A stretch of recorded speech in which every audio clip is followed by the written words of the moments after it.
Alright guys, welcome back to Brain on a Bike. Hope you're all having a good day. It's been a few weeks since I posted an episode. Just enjoying the weather. I've been sick the last few days, but I'm finally feeling mostly better, not all the way better, but the weather is really nice. Sun is out. I'm having a good time. I'm just enjoying being back out on my bike. Oh, it's like band practice in full swing. Look at all these people. Just getting ready for all the marching and music and all that stuff. Anyway, if you've noticed the angle on my GoPro is a little bit different today, that's because, unfortunately, the clip for my GoPro broke, the buckle that attaches it to the top of my helmet. And so now I have to use this thing, I think it's called like a J-hook buckle, I can't remember what it's called. But I'm using this instead temporarily until I get a replacement. I've been looking on Amazon. There's a lot of really inexpensive knockoff brand GoPro clips. I just hope that's probably what I'm going to go with because I can't really find anywhere that GoPro sells just the buckles. I just hope that whatever I get is strong enough that the clip doesn't just break while I'm riding. But I mean, I know a lot of people use off-brand GoPro supplies. Yeah, the only place I can ever find the GoPro buckles is in their, like, I don't know what it's called, like their essentials kit or something like that. And there's like 2 buckles and then 5 or 6 things that I do not need. And I don't want to spend money on that. Like, I don't want to spend $20 to get 2 buckles and then a bunch of parts that I won't ever use. Especially since I already have a bunch of those little extra pieces. So yeah, so this is the angle you guys are going to get for now, just until I get some new buckles. So yesterday I was riding along, just minding my own business, and then this happened.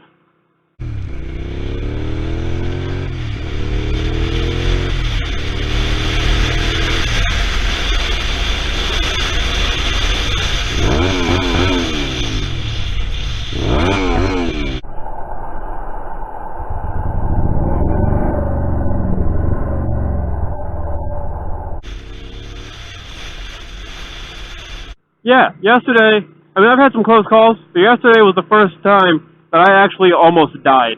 Right? This lady almost hit me head on. And I kind of want to go over this video and just kind of go over what I think happened, how this accident almost happened, what the lady did wrong, what I did wrong, what I did right to avoid it. So let's go over that.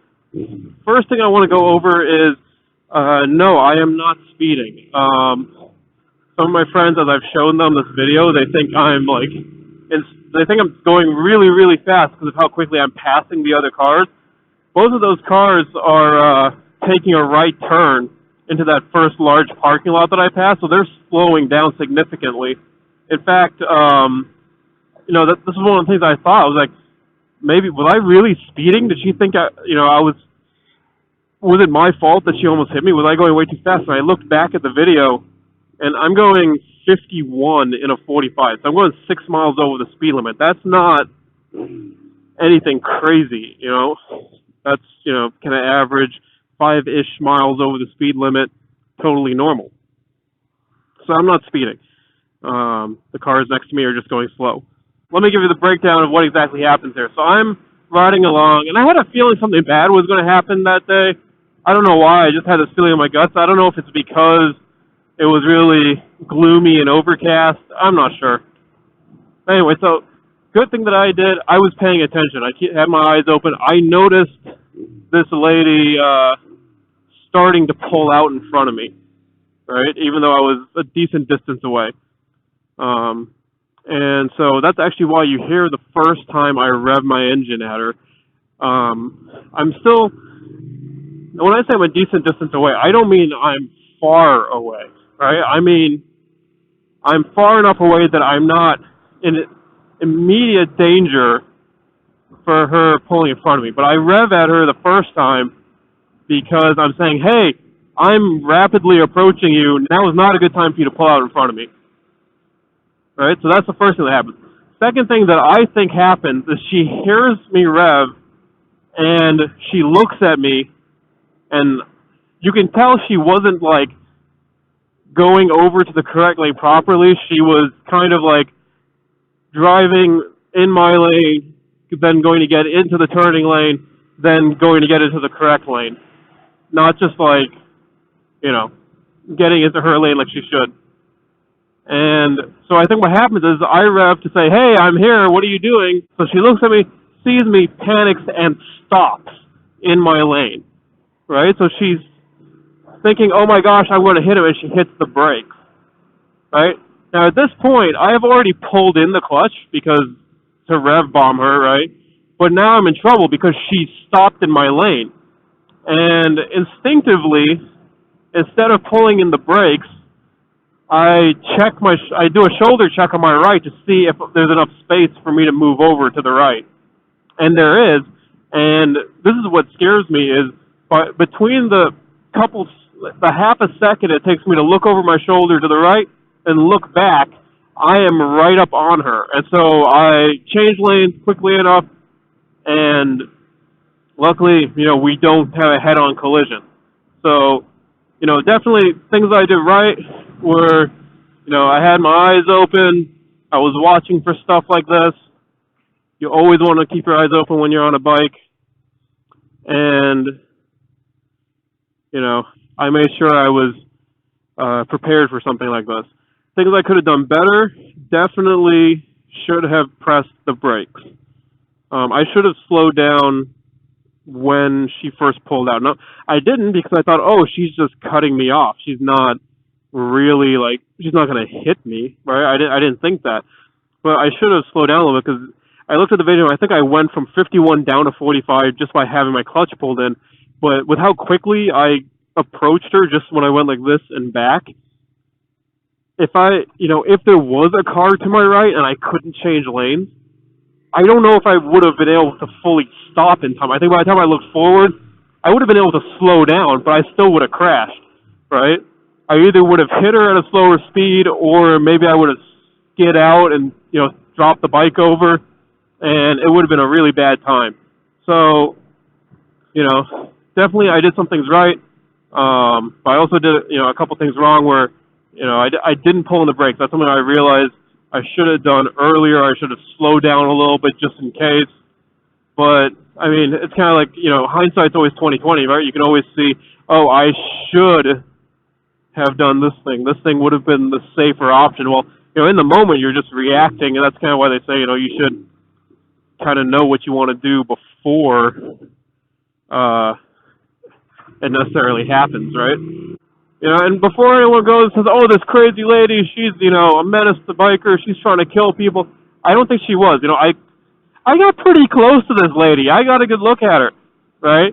I was like a foot away from her. This was an elderly lady who, maybe she drives okay most of the time, but I really think what happened was she saw me when I revved, which was my goal, and she panicked.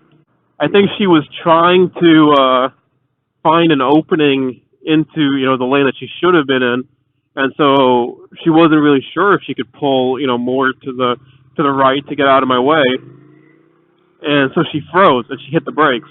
And, luckily I was paying enough attention that I could get around her. But today's been going pretty well. Weather is beautiful, sun's out. It's kind of cool. I don't know, it's probably like 60 degrees or something like that. Feels really nice out. And I'm just enjoying life. I saw this really cool bike today, a Triumph. I can't remember which one it was.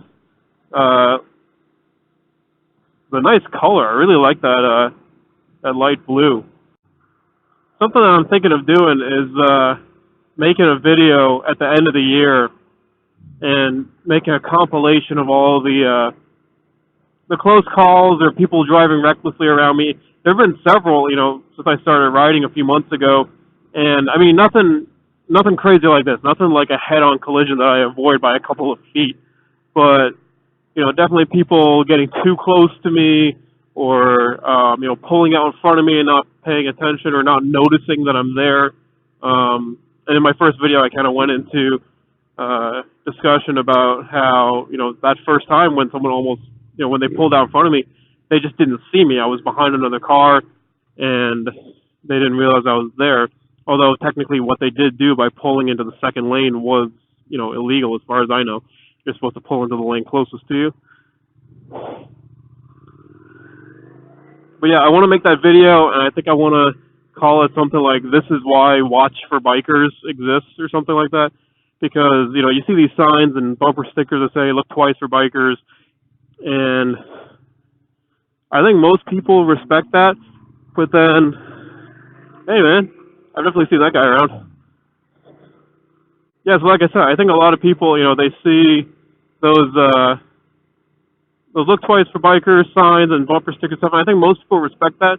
But every now and then you see people online who are like, why look, really it's the bikers' fault. They should ride more carefully. They're reckless. Those sport bike riders especially get blamed for it.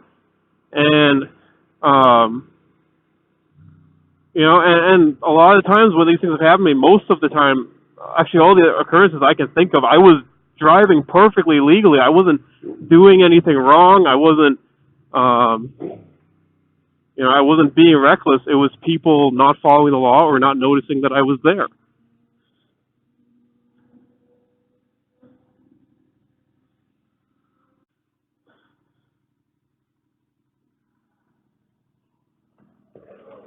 How you doing? I'm doing all right. I've seen you around before. Yeah.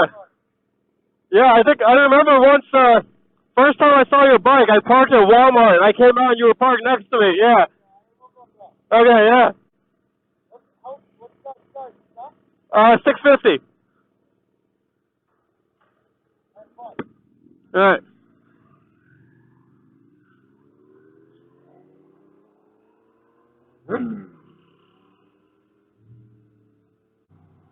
I'm pretty sure his bike's a leader bike. I think it's R1.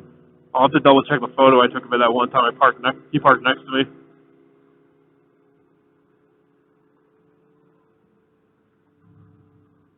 It's a nice sounding bike. Oh shoot, I forgot. We got to get over.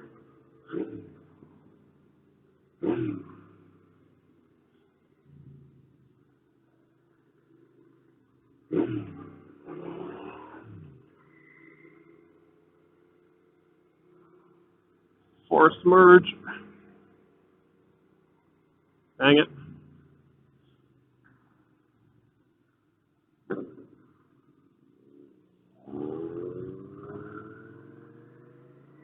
Let's see if we can find a spot in. I mean, if not, we can always... Whoa! Woo! That was another close call. I hope I got that on video.